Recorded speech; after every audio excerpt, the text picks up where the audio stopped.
Good afternoon everyone, it's Dan at the Surrey Watch Guy. Thanks for joining me on my channel today. In front of me I have the Omega Seamaster Diver 300M 007 edition. I've owned this watch for about 2 months now, so I'm just going to give you my thoughts and a breakdown of all the specs. So let's get started. Omega has had an association with the James Bond character since 1995 when a Seamaster 300M Diver with a quartz movement, blue dial, blue bezel, graced the wrist of Pierce Brosnan in the film GoldenEye. Since then, Bond has worn several different models of Omega watch, but for the 25th film, Omega have gone back to their roots and we have another new Diver 300M. The film No Time to Die being Daniel Craig's last showing as James Bond, Omega decided to work with him in the creation of this watch. Daniel Craig said to them that the watch should be light, so they went with titanium. He also said it should be thin, and they've made it thin also. It's also got various other vintage cues to it, which I'll embellish on further soon. The reference number for this watch is 210.90.42.20.01.001. Right, on to the unboxing. Let's get going. So when I bought the watch, it was handed to me in this sort of outer cardboard. I asked if I could take it and they said yes. Inside that, it comes in much smaller than the previous Spectre and a different shape to all the previous boxes.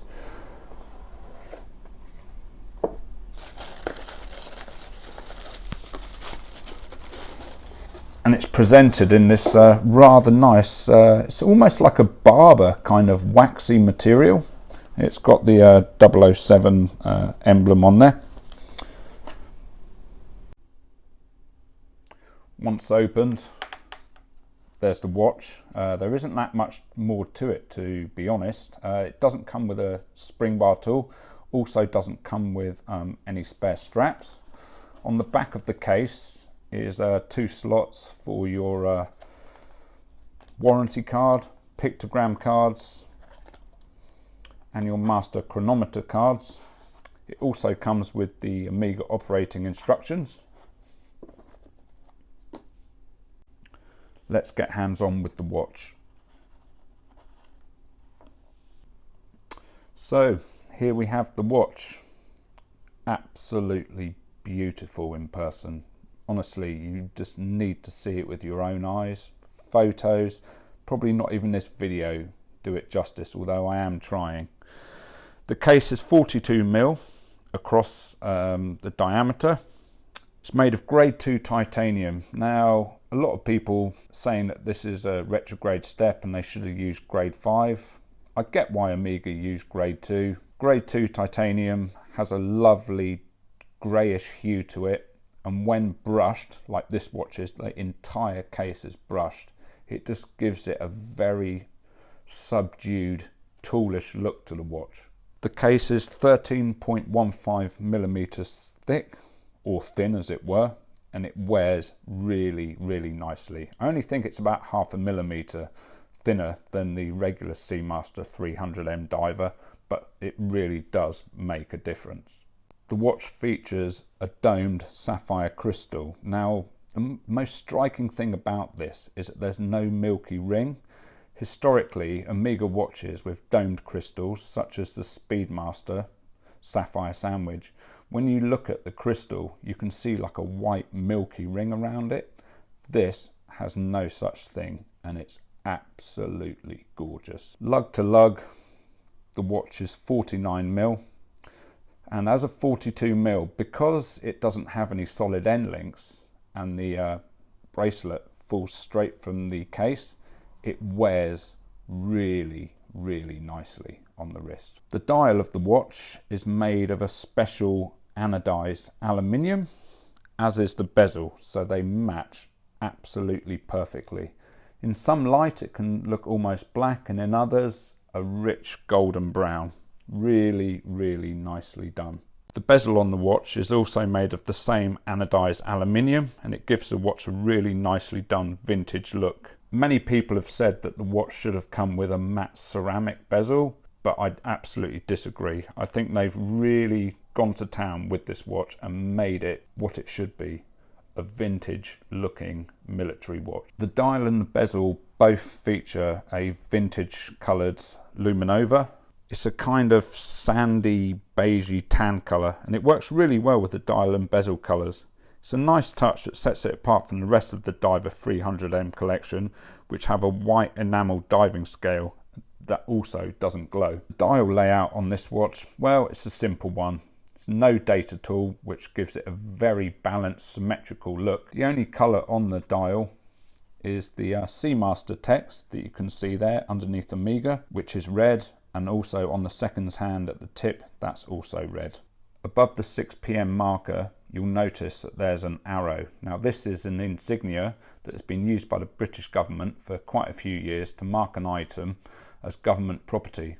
Having this on a watch that isn't in fact government property is blasphemy to some people. Personally, I'm not that bothered by it. You can't really notice it during daily wear, and obviously this is Bond's watch, and Bond is a government agent, so there you go. Under the hood, this watch is powered by the Omega 8806 master chronometer movement. This movement is META certified, which means it's been put through more tests for accuracy and resilience to shocks and magnetic interference. This movement can withstand 15,000 Gauss, so leaving it on your iPad won't be a problem. The movement beats at 25,200 VPH and has a power reserve of 55 hours, which is more than enough for general use. Holding the watch on your wrist is a Milanese style bracelet. Now, most of us watch fans have seen these Milanese bracelets in the past. Seriously, none of them are anything like this. The engineering of this is absolutely second to none.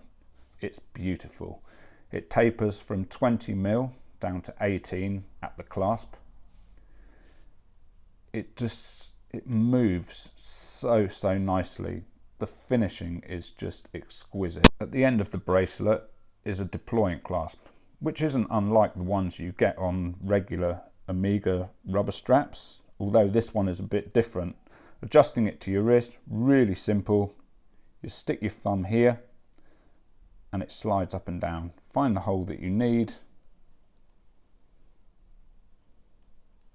pop it in. Once you hear the click, that's it. Amazing. Okay, so I'm going to get the watch, I'm going to put it on my wrist so I can give you an idea of how it looks. Okay, so it's on my wrist. My wrist is 7 inches and rather round.